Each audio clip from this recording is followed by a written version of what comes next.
2, 1. Hi everybody, welcome back to the 10th of an hour with Griffin Bridgers. For today's episode 120, we're going to look into a common question that a lot of estate planners and advisors out there get. And that's whether a grantor can be a trustee of an irrevocable trust. So we'll dive into that question on a surface level. There's no way to cover every permutation of it, but we'll see that the general answer is no, and we're going to find out why. Now, as always, this presentation is not intended to substitute for legal or tax advice and is provided for educational purposes only. Now, I guess as a initial question, we really need to dive into the fact that planning uses both revocable trusts and irrevocable trusts. Now, the difference is that with a revocable trust, the grantor, the person who creates the trust and puts property into it, can revoke any transfers to that trust. That's why it's called revocable. So even though the grantors put their property into the trust, they can also take that property back out at any time. Whereas with an irrevocable trust, the grantor does not retain that power. Once the transfer to the trust has been made, the transfer is permanent and the grantor can't do anything to get it back. So having the grantor as a trustee of an irrevocable trust, if it's intended to be irrevocable, frustrates that goal. Because as trustee, the grantor could take trust property back, or could be treated as still controlling it, and it would be as if they had the power to take it back and then distribute it to somebody else. Now, I think it's important to mention revocable trust planning out of the gate because this is where the misconception comes from. It is common that a grantor would serve as a trustee or co-trustee of a revocable trust until death or incapacity. And that's possible because the primary objectives of the trust don't kick in until the grantor is incapable of exercising any control, either due to death or incapacity. So as a result, the revocable trust is designed to remove trust assets from the jurisdiction of a court in a probate or a conservatorship proceeding. But beyond those basic objectives, the revocable trust really provides no transfer tax or asset protection benefits. So it's a grantor trust, so the grantor is really in the same position as they would have been for tax purposes as if they still owned the trust assets at death and during life as well. And in the eyes of the law, during the grantor's life, the ability to revoke transfers to the trust means that the grantor is still treated as the owner for legal purposes and tax purposes of those trust assets. So, with that being said, why make a trust irrevocable?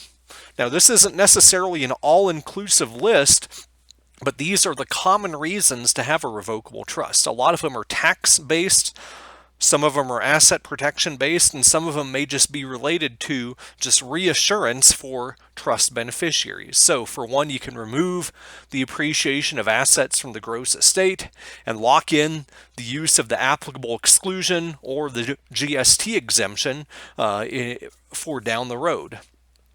Another thing that could happen is that you can give reassurance to the beneficiaries if the grantor and beneficiaries are in some sort of legal proceeding and they want to know that the grantor can't take away the use or enjoyment of property, maybe in a divorce settlement or the settlement of an intra-family dispute or something like that. And then within asset protection itself, you can protect assets easily from claims of creditors of beneficiaries, but what's more difficult is protecting assets from the claims of creditors of the grantor. Now, in either of those cases, you'd have to have an irrevocable trust, and with respect to the grantor, the trust would have to be settled in a state that recognizes self-settled trusts. And then, from an income tax perspective, oftentimes irrevocable trusts are required to either gain the benefits of a grantor trust, especially the gift tax savings attributable to that, and with that you might enter into non-gifting transactions like sales of assets to the trust.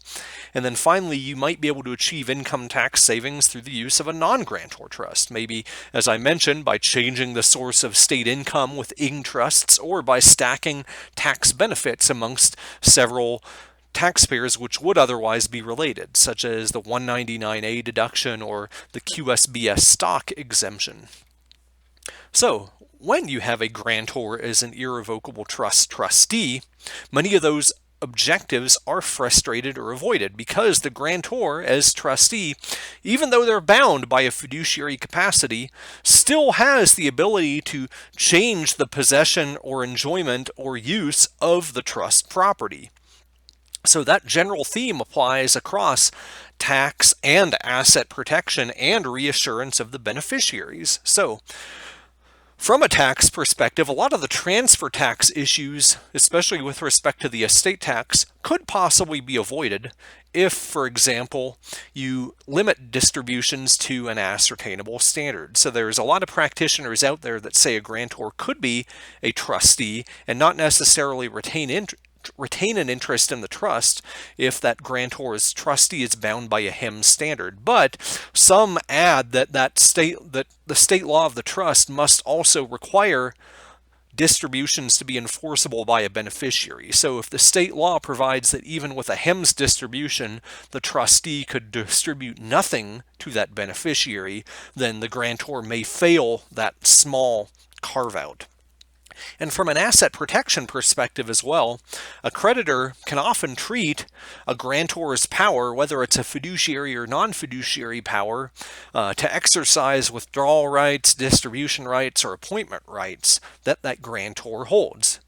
Now, that's not the case in all states. Some states recognize that a fiduciary power might be exempted from that, and in Colorado, all powers of appointment are exempted from the classification as property, so a power of appointment in Colorado is not treated as property unless and until it is exercised. But either way, a grantor as a trustee of an irrevocable trust can easily make you run afoul of the asset protection objectives.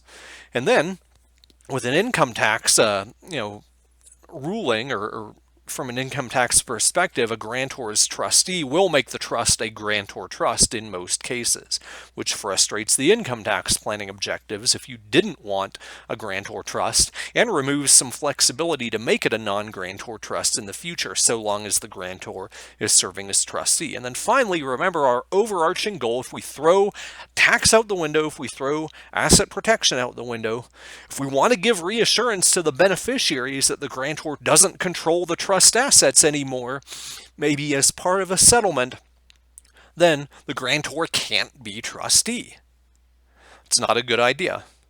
Now, one question you may have as a threshold is, wait, can't the grantor just maybe be a trustee for a while and then resign before death, or just be removed as trustee before death? Or could the beneficiary's power to simply remove the grantor as trustee, circumvent a lot of these issues? And the answer is maybe, but if the grantor dies within 3 years of removal or resignation, or if the grantor retains any interest in the trust, the grantor may still be treated as the trustee.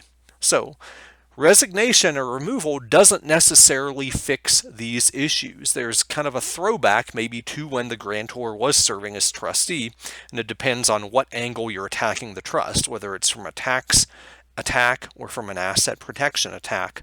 Simple removal of the grantor's trustee may not get you there. As always, if you have questions or topic suggestions, you can email those to me at griffin.bridgers@gmail.com. But thank you for listening to this episode of The 10th of an Hour, and I look forward to seeing you in the next one.